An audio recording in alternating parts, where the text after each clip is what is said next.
Fala galera, beleza? Aqui quem fala é o Eduardo e sejam bem-vindos a mais um vídeo. Hoje estou aqui para falar um pouquinho sobre Vasco e Atlético Goianiense, confronto que vai valer pelas oitavas de final da Copa do Brasil, partida de volta e vai ser disputado em São Januário, confronto que é muito decisivo e provavelmente o mais importante do Vasco no ano até aqui. Então, vamos dar uma analisada e saber o que a gente pode esperar desse jogo. How's man talk about pressure? I don't feel pressure. Send a text on the chat line, give out some testers, then back to my leisure. Bom, antes de começar o vídeo, sempre fica a indicação a seguir as redes sociais da Analisa Vasco, que estão aqui embaixo aparecendo na tela, e pedir um reforço para você conhecer o nosso Twitter, que está passando por uma repaginação nesse momento, e conto com o seu apoio lá para poder fazer parte, né, desse recomeço por lá. Bom, falando um pouco da partida, o Vasco vem de 4 partidas sem vencer, são 2 empates e 2 derrotas. Os empates, esse último agora em casa contra o Bragantino e fora de casa justamente contra o Atlético Goianiense pela Copa do Brasil, as derrotas para Atlético Mineiro e para Grêmio fora de casa pelo Campeonato Brasileiro. Esses 4 jogos sem vencer vêm em completo contraste com os 4 jogos seguidos vencendo que o clube vivia antes de iniciar essa sequência, o que mostra que o time vive um momento de oscilação normal. Afinal, a gente está falando de um técnico interino, de uma equipe passando por problemas de lesão, né? Por exemplo, está sem Jair e Paulinho, esteve sem Payet durante algum tempo desses e agora estará sem Coutinho, né? Confirmada a lesão dele, enfim. Então, acho que não tem muita cobrança, pelo menos da minha parte. Eu não cobro isso, não cobro que o time vai estar jogando bem o tempo todo, que o time vai estar desempenhando bem o tempo todo. Eu acho que é natural que passe por momentos e esse é um deles, né? Mas eu acho que o jogo, esse agora, vai ser o perfeito para que a gente saia dessa oscilação, que o time consiga desempenhar jogando em casa. Mais uma vez, ingressos esgotados, assim como no último sábado contra o Bragantino. Então eu acredito que seja uma partida propícia para quebrar essa escrita de oscilação, mas é complicado, é a Copa do Brasil e o Atlético Goianiense tem tanto a provar quanto a gente, afinal vem aí de 13 partidas seguidas sem conseguir vencer, 7 delas sob o comando de Wagner Mancini, que também tem muito a provar. O elenco do Atlético chega completo, sem nenhuma lesão grave, sem nenhuma suspensão, então é aquilo, é um adversário com muito a fazer, com muito a provar para o seu torcedor e que com certeza não vai deixar barato, não vai vender barato essa desclassificação. Mas uma coisa é certa, o Vasco também não está acomodado, né? O Vasco tem mostrado uma postura competitiva contra o Bragantino, fez uma partida boa, mas sofreu nas falhas individuais de Maicon e de Léo. Léo no primeiro gol, cedendo o espaço necessário para que o Bragantino conseguisse abrir o placar ali apenas aos 4 minutos de jogo, e o Maicon permitindo espaço para o Elinho no gol que definiu o empate por 2-2 na Colina Histórica. A verdade é que o Vasco hoje é um time que passa por uma cobrança externa muito forte, tanto é que gerou inclusive nota da Força Jovem, principal torcida organizada do clube, exigindo que alguns nomes não façam parte da escalação inicial.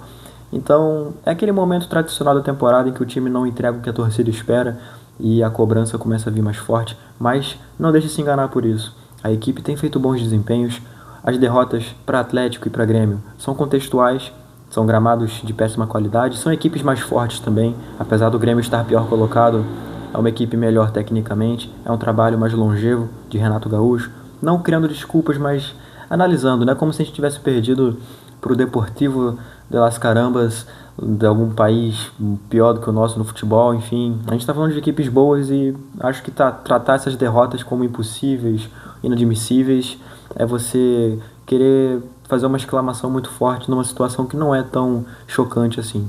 Os empates para Atlético Goianiense e também para o Bragantino, acho que dá para dizer que o time de fato deixou a desejar daquilo que se espera, mas em desempenho eu acredito que dá para dizer que foram 2 partidas que mostraram um Vasco bem competitivo. Por isso, a minha expectativa de um Vasco competitivo também contra o Atlético Goianiense. Dentro de campo, a tendência é que a novidade seja Payet titular, começando jogando no time titular, essa vaga que normalmente vinha sendo do Coutinho, mas que teve lesão confirmada, como eu disse há pouco, né? Então será desfalque por até 4 semanas, voltará provavelmente apenas em setembro, que é uma perda enorme para a equipe. É um dos melhores jogadores e fica bem claro pelo desempenho que ele deixou em campo contra o Atlético, contra o Grêmio, contra o Goianiense e também contra o Bragantino. Então, enfim, a tristeza de não poder contar com o Couto, mas de poder voltar a contar com o Payet, que passou um longo tempo lesionado também e deixou a gente desfalcado em várias situações, mas volta a estar à disposição de Rafael Paiva, podendo contribuir para um Vasco melhor. E claro, com a saída de Coutinho do time, naturalmente é o retorno de David, que vinha perdendo a sua vaga na ponta esquerda para o Payet, mas com o Payet sendo deslocado para o centro para ocupar a vaga do Coutinho, quem deve retornar é o David. Outro que deve compor esse ataque junto a Verratti também é o Alisson, assim vencendo o time do Vasco normalmente, né? Só tirando, claro, a novidade ali da ausência do Coutinho, do retorno do Payet. E o meio-campo ganha novamente o reforço de Matheus Carvalho, esse que tinha ficado suspenso contra o Bragantino após ter recebido o terceiro amarelo diante do Grêmio e aí precisou cumprir suspensão. O mesmo para Paulo Henrique, que foi substituído na última partida por Puma Rodrigues. O Matheus havia sido substituído por Juan Sforza e mostrou-se que realmente a gente é muito dependente do Matheus Carvalho. Ah, mas o Souza jogou na posição dele. Mas o Souza não estaria fazendo o equivalente do Matheus Carvalho. O Matheus Carvalho joga mais avançado um pouco, então eu considero como se tivesse sido o Sforza, mas mesmo que tenha sido o Souza, da mesma forma, ficou evidente. O time do Vasco depende do Matheus Carvalho. Também, claro, retorna Lucas Piton a esse time, ele que havia sido poupado contra o Bragantino, né? Quem esteve na sua vaga foi o Vitor Luiz, então, assim como no caso do Matheus Carvalho e do Paulo Henrique, são reforços. É um reforço, né? Essa volta do Piton, nosso segundo assistente da temporada, atrás apenas, claro, do Dimitri Payet. Enfim, sem muita enrolação, como eu falei aqui, prevejo uma partida boa do Vasco, torcer que seja esse o caso e que a gente consiga a classificação sem nenhum susto. É um fantasma recente que a gente tem, ser eliminado em casa na Copa do Brasil.